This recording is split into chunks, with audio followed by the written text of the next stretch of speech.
लवकरच पर्यांची राजकुमारी घरात येणार आहे.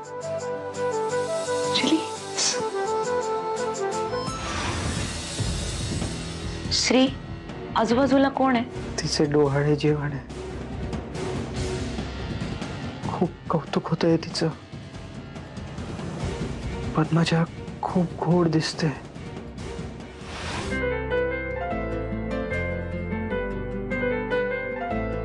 तिला त्रास होतोय.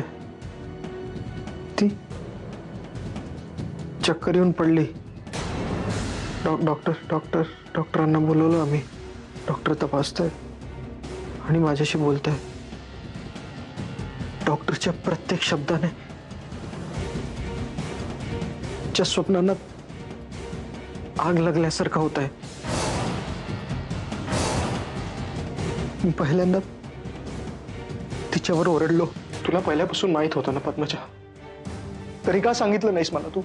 श्री, तू त्या डॉक्टरचं इतकं किरकोळ बोलणं एवढं मनाला का लावून घेतोय? तुला माहित होतं ना, आई व्हायचं असेल तर कॉम्प्लिकेशन्स येतील, तरी तू मला काही सांगितलं नाहीस. असं रडू नकोस. त्यात आपली परी म्हणे,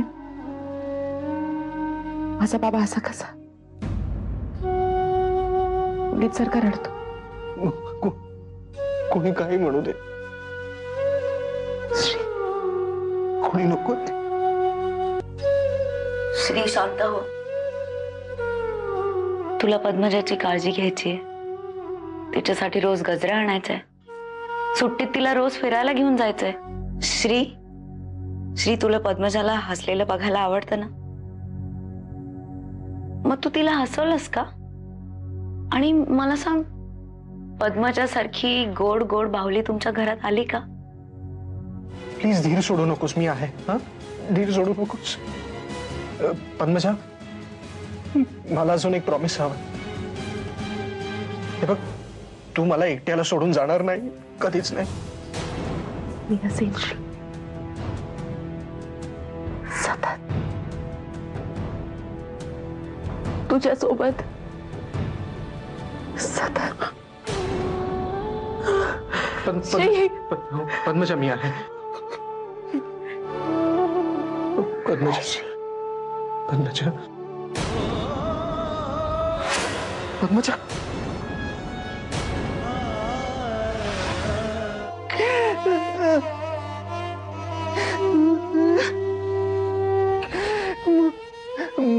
मला सोडून गेलीस तू.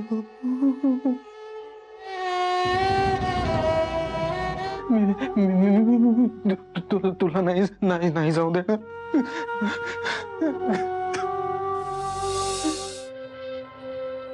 श्री, कुठे गेली पद्मजा?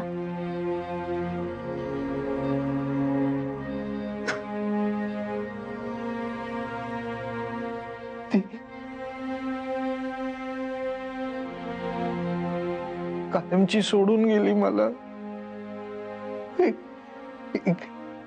एकट्याला सोडून.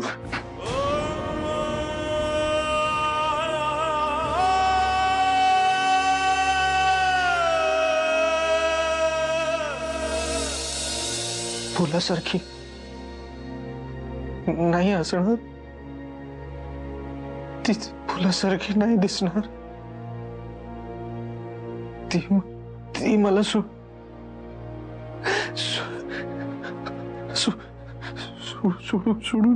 गेली.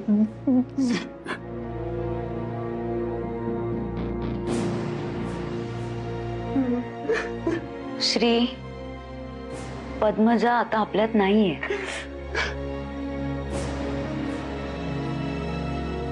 तू रडत बसल्याने ती परत येणार आहे का?